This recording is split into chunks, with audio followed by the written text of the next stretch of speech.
Hey guys, this is Dave, and I've got this. This is the Intuaura, I think is how you'd pronounce it, the Balance. This is a first. For me, I've never reviewed anything by this company, but you know me, I love trying new stuff, especially within this this $150 to $200 price range, because there's a lot of competition in this price range, and you just never know when something might show up and surprise you. So, as usual, we'll check out the contents of the box. We'll talk about the build, design, and specifications, then we'll get into sound. We have a lot to talk about, so let's get started.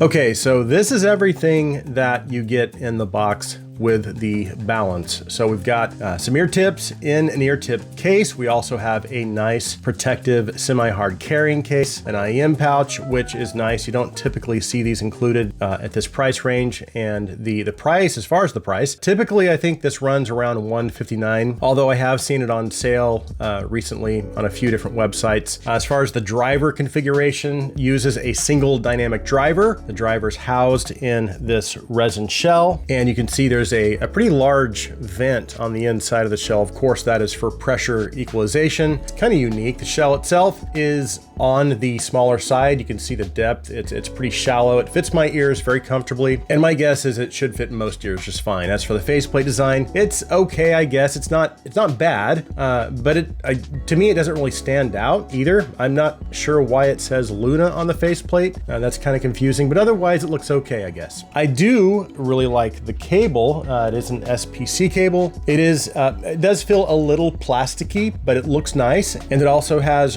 pretty decent looking hardware. I will say it doesn't have any issues with memory or tangling. That is really important, especially at this price point. It's a 2-pin cable with a 3.5 termination, which is fine, although you are starting to see modular cables included with IEMs more often in this price range. Not a big deal really though, because again, otherwise it is still a decent cable. Okay, let's go ahead and move on to sound.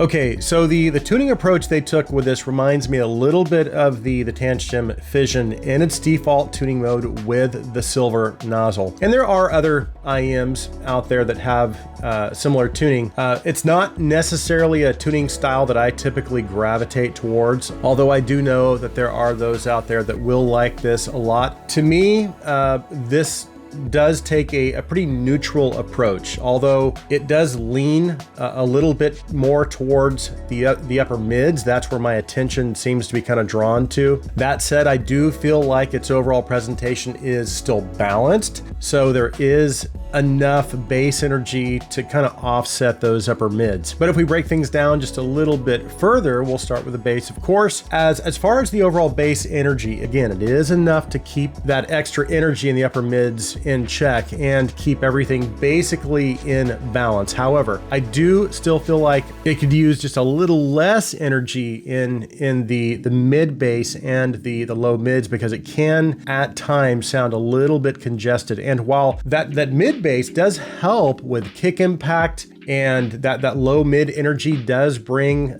some weight and a little bit of richness to instruments and vocals, I think that transition out of the bass into the low mids could have been maybe a little bit cleaner. And I would have also preferred maybe a little more bass separation. But again, I do like that additional, that dynamic impact and that mid bass energy, especially with kick drums. So the overall bass does have good energy. It is punchy, it has good tactility, and in terms of the overall bass reproduction, I would actually say it's very good for this price point. Now then, as you move into the mid-range, we do have, again, we've got a fairly decent amount of energy coming out of the low mids, and that energy does carry all the way through the rest of the mid-range. And again, what that low mid energy does is it brings not only a sense of warmth and richness to male vocals and some instruments that land there, but also add some note weight, which gives instruments a little more naturalness and tactility. Then you have a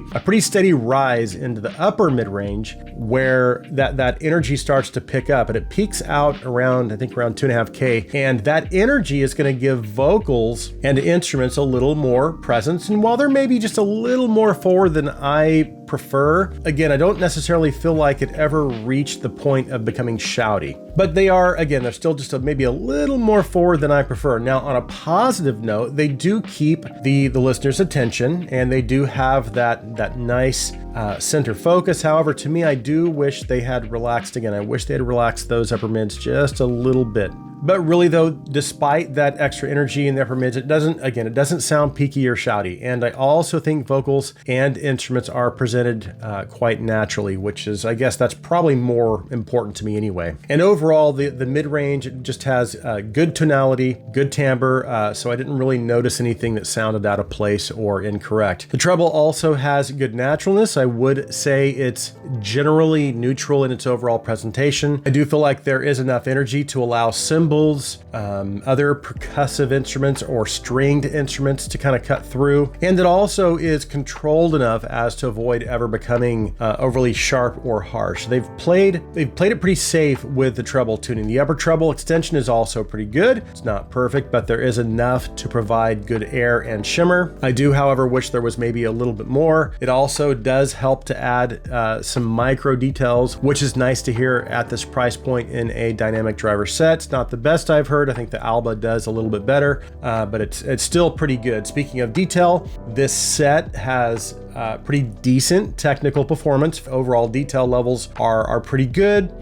Still what I would consider maybe average, I guess, at this price point. Soundstage is also about average for this price point, for an IEM in this price point. Forward depth is a little more intimate. Instrument imaging is good. It is easy enough to place instruments within the sound field, and they also have pretty good focus as well. Now, as far as some comparisons with some of my IEMs that I've recently reviewed that are roughly in this price range, I don't have them all on the table, but I do have the Koto Ito, the Yaksha, the Fission. I would probably give the Balance the edge in terms of its general tuning over the Fission. Although if I'm comparing this with the Yaksha and even the Defiant, again, I don't have the Defiant here. While I would say there is no question that it's a decently tuned neutral set, I do still prefer the Yaksha and the Defiant over the Balance. And I would even say probably, again, other IEMs I don't have on my table here, or the Delcy AE. I do have the CK2V. I don't have the Explorer out, or the A500,